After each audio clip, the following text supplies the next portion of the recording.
Hey guys, and welcome to the Working Money channel. Well, apparently Link 2 is in hot water. This coming from Coining203 here on Twitter. Their former CRO, Gene Zarotny, just hit them with a lawsuit calling out fraud, insider trading, and shady price manipulation. Claims include inflating Ripple shares prices with algorithms markup above FINRA limits and faking their user base numbers. Gene says he got fired for speaking up about it. This lawsuit could shake up the whole operation. Looks like the For the People vibe might have just been marketing fluff. Let's see how this plays out. And I don't know how many of you guys were associated with Link 2, if you did purchase shares through them or what. I know there were some YouTubers out there that were really kind of promoting this, paid promotions from this company, and I really do feel bad for the people who did, get in thinking they were getting a really good deal. Now that, well, it's just allegations at this moment, so who knows? Maybe they will have a good excuse coming out of this. Jimbo here saying, while I have zero interest or involvement with Link 2 or their products, I think it's customary to assume innocence until proven guilty. Anyone can file a lawsuit and make all kinds of claims while hoping for a settlement.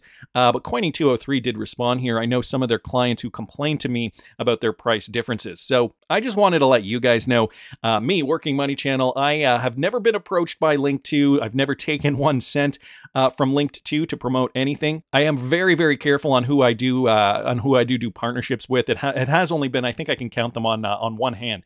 Over the last 6 years, I've only done 2 or 3 partnerships, paid partnerships.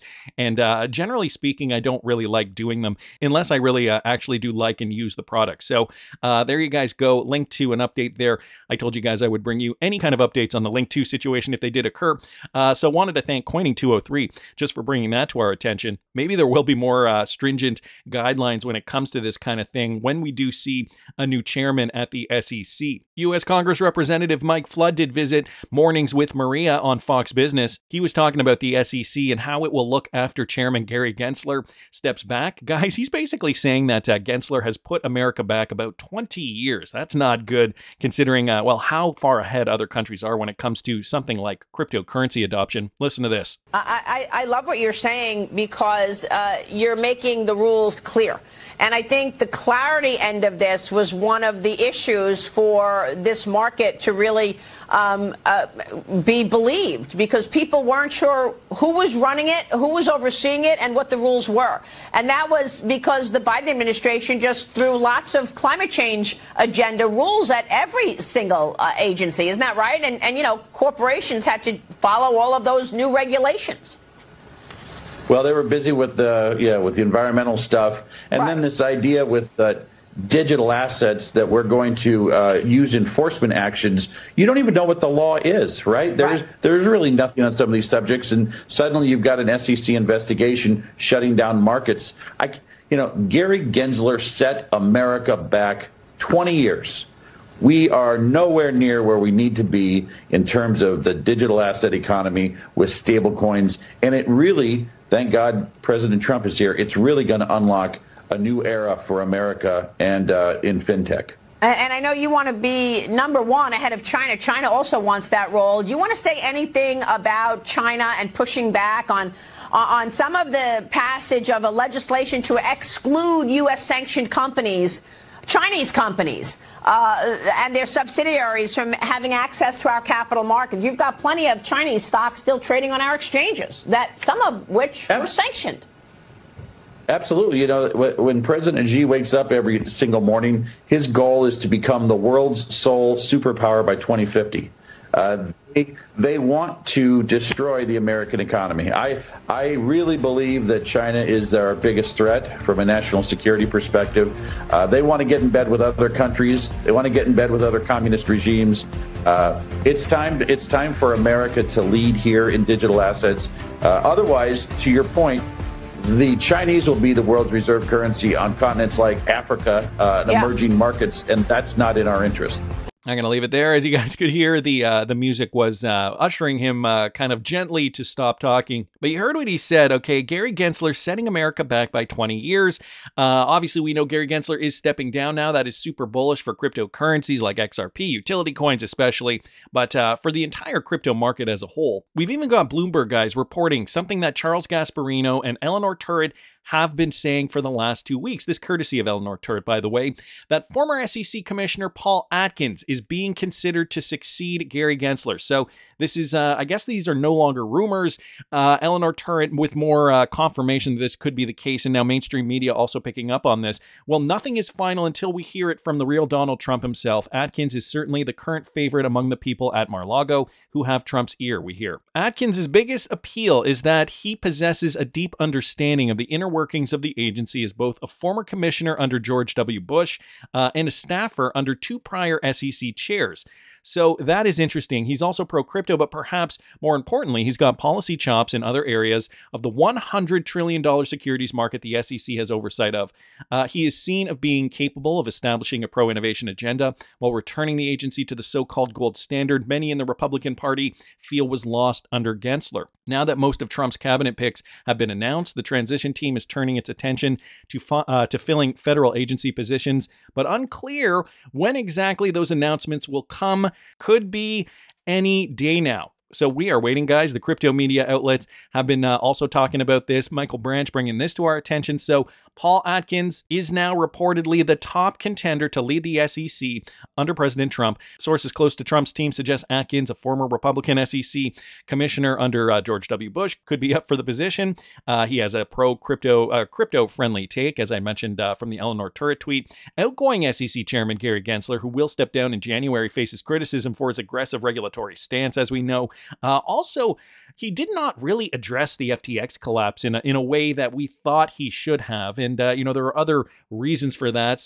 Perhaps some conspiracy theories suggesting that Sam Bankman-Fried and his parents were involved in, backing the Democrats. I don't know. These are just theories at this point. Atkins, though, his career includes founding Patomac Global Partners, a financial consulting firm, and working closely with former SEC chairs Richard Breeden and Arthur Levitt. This experience has provided him with deep insight into the agency's operations and policymaking. Under Trump, Atkins is expected to promote policies that encourage growth in the cryptocurrency sector while maintaining oversight of traditional markets. Trump also has already pledged to appoint crypto-friendly regulators and even processed the creation of the Strategic Bitcoin Reserve, a vision that aligns with Atkins' outlook. So the Strategic Bitcoin Reserve, that's another, that could be a crucial factor in building, the U.S. economy and the Federal Reserves. Michael Branch here also posting this. John Deaton did come out talking about Paul Atkins, actually recommending him. John Deaton, who advocates for XRP, also does support Paul Atkins. So could this mean that he's bullish on XRP as well? Well, probably so. John Deaton, a prominent advocate for the reform of crypto regulation, has accused the SEC under Gensler of impropriety and abuse of power, particularly in applying crypto laws. He urged immediate changes to resolve issues facilitating the agency's accountability and ethical behavior. And now, guys, he's also endorsing Paul Atkins. The Pro-XRP Council endorsed Paul Atkins, a former SEC commissioner, and it gives his resume again. The attorney who is in favor of XRP further stated, Paul Atkins is great, and I'll certainly welcome and support him if selected. He's light years ahead of Gary Gensler, who's without question the worst SEC chair in modern history. And that's a quote from John Deaton himself. This is to Donald Trump's election victory and his commitment to terminate Gary Gensler on his first day in office. Gensler will formally relinquish his position as SEC chair on January the 20th, 2025, which will coincide with the inauguration of Donald Trump. So there you guys have it there. John Deaton also very, very bullish on this potential pick. Whoever's the chair, though, he did say in another quote, he or she goes into the SEC with a blowtorch and chainsaw and fires anyone who participated in the gross overreach and misconduct during the last 4 years. We can only wish, we can only hope.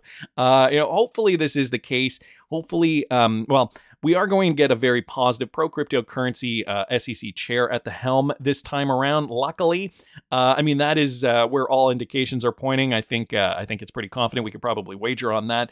But John Deaton here saying, he would support Atkins if he were in fact the choice chosen by the Trump administration. So interesting news there. Wanted to thank Michael for posting that. A little bit more about Paul Atkins, guys, from Cowboy X on Twitter. Paul Atkins, ex-SEC commissioner, is also the co-chair of the token alliance with James Newsom, who is ex-CFTC. So that is interesting too. The token alliance, as established by the Chamber of Digital Commerce, includes a diverse group of industry leaders, former regulators, and experts from various sectors. Some of the notable members, guys, involve Paul Atkins, former SEC chairman and CEO of Patomac Global Partners, and James Newsom, former chairman of the Commodities Futures Trading Commission, the CFTC, and founding partner of Delta Strategy Group. So he is also very cozy with a former SEC or a former CFTC chairperson. They have a relationship outside of the public sector. So an interesting observation here from Cowboy Crypto. Not only that, guys, I don't know if you remember this clip. Again, this was from back in March of 2021 when the SEC Ripple case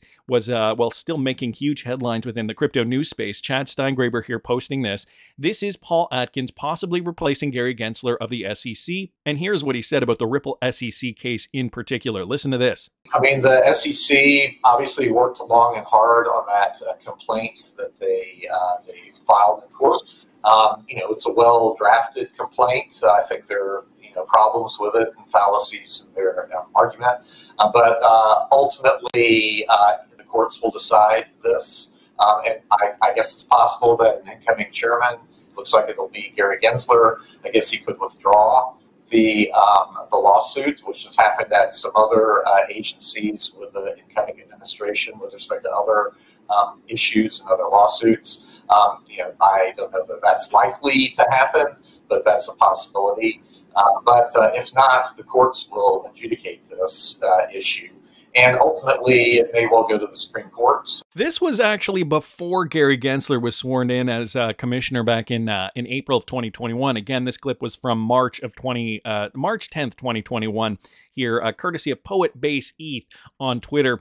And guys, essentially what Paul Atkins said was Gary Gensler had the power to withdraw the lawsuit that Jay Clayton, yes, Trump administered Jay Clayton. He was the one that brought upon the lawsuit on his last day in office. Gary Gensler had the power to reverse that. He obviously didn't for many nefarious reasons, I think we can say, behind closed doors, playing politics, having politicians in his back pocket, big bankers, etc.